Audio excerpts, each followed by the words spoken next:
After coming home from a week-long honeymoon, we heard strange noises coming from inside the house. We were worried that it might be a burglar. "Do you hear that? Someone might be in the house. Should we call the police?" my husband and I said. "It's fine," my husband replied and walked inside. I followed him in a hurry and found my mother-in-law and sister-in-law inside. Relieved it wasn't a burglar, I still couldn't understand why they were in our house. "Hi, you're back. Welcome home. Where are my souvenirs? Did you get the bracelet I asked for?" my mother-in-law asked. "There's no way we bought that. It's too expensive," I responded, feeling stunned as they continued their animated conversation. "Why are you guys here? You're annoyed, right? You aren't here, aren't you? Houses are vulnerable and empty. We stay to protect your home. You should be thankful," my mother-in-law explained. Apparently, they had taken the keys from my husband to look after the house while we were gone. "You should have consulted me first," I whispered to my husband. "They offered to watch the place last minute. I didn't have time to consult you," he responded. I decided to let it go, figuring their presence had at least deterred burglars. But when I looked around, every room was a mess. Sister-in-law's clothes filled our closet, items were strewn all over the living room floor, and the dining table was cluttered with various things. Despite our return, mother-in-law and sister-in-law showed no signs of leaving. "It's getting late. You should head home," I suggested. "We're family. Why bother about formalities?" sister-in-law said, continuing to make themselves at home. I had hoped they'd leave the next day, but even after I returned from work, they were still there. I made it clear they needed to go, but they insisted, "We're family, so don't bother about us." I was still doing all the cooking, cleaning, and laundry, so Dave and I decided we have to ask them to leave. While cleaning the rooms, I noticed one of my perfumes was missing. It was a limited edition perfume that is not available now and cost over $300, so it was something I used to cherish. In a rush, I asked my mother-in-law, and she had no idea about the perfume. When I confronted my sister-in-law, she said, "Oh, I have that," and pulled the perfume out of her bag. But almost none of it was left. I had been saving it, and at least 60% was supposed to be left. "It smells good, doesn't it?" My friend said so too. So I yelled it to them. She said it so casually, without any remorse, that I finally lost my temper. "Why are you using it without asking? What you're doing is theft. Did anyone teach you not to steal? Seriously, I just bared it. Why are you making such a big deal? If you only borrowed it, will you give it back? Fine. But I used some, so half the price should be okay, right? I don't want money, I want the same item back." "Wow, you're pretty.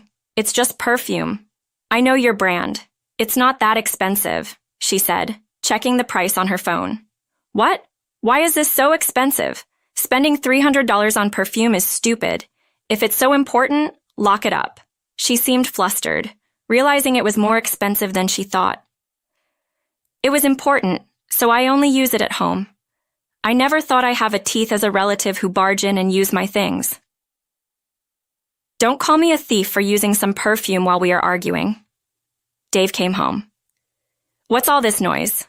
Listen, Ro, I use a bit of her perfume, and she's calling me a thief." Leaving the loud sister-in-law in the living room, I explained everything to Dave in the bedroom. "I can't take it anymore. Kick mother-in-law and sister-in-law out." "Don't get so mad. I hadn't told you yet, but we are all going to leave here now." I was stunned by the unexpected news. Our old house is falling apart. We were debating repairs or moving. Leaving here saves money, and we have room. "Why didn't you consult me? Don't I contributed to the mortgage?" "Mom already started selling the old house. We're all living here. If you don't like it, leave." I felt my affection for Dave cooling at his unilateral decision. Understood. With that, I began packing only the essentials into my suitcase. Dave didn't stop me. Instead, he said, "Running away after a fight is childish," and returned to the living room. Mother-in-law and sister-in-law smirked as they watched me pack. As soon as I stepped out the door, they locked it behind me. I had no intention of ever going back to that house, so I felt nothing about leaving. I stayed at a hotel and contacted my boss, who I often consult with, to take a few days off. During that break, I found a new place to live and informed my parents that I had moved out because my mother-in-law and sister-in-law had moved in, and Dave told me to leave. I also told my worried parents that I planned to divorce Dave. The only message I received from Dave during this time was an email saying, "You can come back if you repent." They both said they'd forgive you. When I told Dave over the phone that I wanted a divorce, he first responded, "You're divorcing me over this? Can't you just put up with it a little longer?" But when he realized I was serious, he agreed to the divorce. Things progressed smoothly after that, and the divorce was finalized within a few days. I wanted to end things quickly and sever ties, so I left the house today without any division of assets.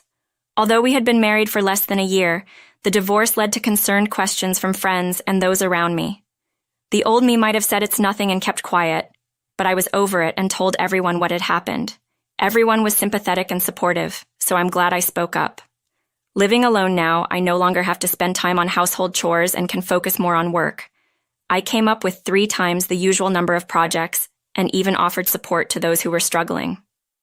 Though my boss was concerned for me, I was grateful to throw myself into work, as being alone would bring back painful memories and make me wonder if I was also at fault. About 5 months after the divorce, Dave called. I had left most of my belongings at the house, so I thought the call might be about disposing of them and answered. At first, he asked things like, "What are you doing now? Are you living alone?" Avoiding the main topic, although Dave is the kind of person who gets grumpy if you don't get to the point, I had to bring it up because time was precious. "Why didn't you call? I want to get back together." I had no intentions of reconciling, so when I tried to hang up, Dave hurriedly stopped me. "Wait, there's something else I have to say. I'm busy, so make it quick. Can you lend me some money? I'm having a hard time with the mortgage payments." Though the mortgage was challenging for Dave alone, it wasn't an amount he couldn't afford on his income. It turned out that Dave thought he'd get a raise soon and would be able to maintain the house even after the divorce. However, the raise didn't happen, and he was told future raises would be difficult, so he decided to quit and find a new job. He thought he'd easily find a job with better conditions, but could only find places offering less pay than his previous job. "I can't lend you any money. Please don't call me again. You're still single, right? No one's going to marry an older woman with a divorce history. So you're better off getting back together with me." Feeling demeaned by his comment, I responded, "No, thank you." And I hung up the phone. I wondered why I ever liked such a person and felt disappointed in my lack of judgment, not just from Dave, but also from my mother-in-law and sister-in-law. The calls kept coming. From what I gathered through their calls, they assumed Dave must be earning well since we bought a new house and had a grand wedding reception. They thought I was the one preventing Dave from giving them more money because he himself said he couldn't afford it. So, Dave believed that if I were out of the picture, they could live comfortably. Turns out Dave's salary was less than they expected, and they panicked, hence the frequent calls. While it's common to think that men earn more than women, I actually make more than Dave. I wanted to block their calls, but Dave knew where I worked. I was afraid they might call or even show up at my workplace, so I answered the phone once in a while. The conversations were always about money. He'd say things like they both are spending too much and draining savings, or they both started part-time jobs, but they're still not making ends meet. I thought if I told them I was also broke, the calls would stop. So, one day, as usual, they said, "We need money for upcoming bills." I responded, "Actually, I'm leaving my current job. I've pretty much depleted my savings. I need money more than you do. If you don't believe me, ask my coworkers." After hearing this, Dave said, "I see," and hung up. As planned, the calls from the 3 of them stopped. When I talked about this with a mutual friend, he told me Dave's situation was worse than I'd heard. Turns out the salary at Dave's new job is less than his previous one, and most of it goes to the mortgage. Not just that, my sister-in-law had an affair with her manager, and was fired when the manager's wife found out. At first, sister-in-law claimed she didn't know he was married, but it turned out she knew his wife was pregnant. The manager and his wife are divorcing, and it's now public knowledge that sister-in-law caused it.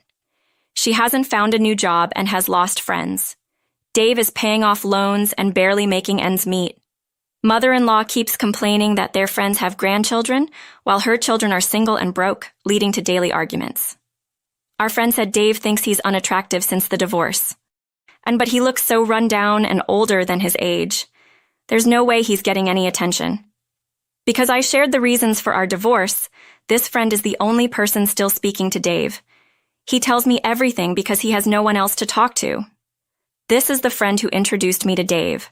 I feel responsible for introducing you too, and besides, hearing about Dave's life is sort of entertaining. He said he's also making sure Dave doesn't get near me again. As for me, I recently co-founded a web magazine company with some old friends from school. I left my job and used up most of my savings to start this company. Even though running a small business means I have to handle a lot of things on my own, it's exciting to continually take on new challenges. I used to be hesitant about diving into new things, but thanks to various experiences, I've gained resilience to overcome hurdles. I've also started a relationship with someone I met through work. He's the kind of person who respects my feelings while taking the lead, and meeting him helped me realize that Dave wasn't a leading man but simply self-centered. After my divorce, I thought for a few months that I couldn't possibly remarry or even date again. But now, I can think positively and want to cherish the happiness in this new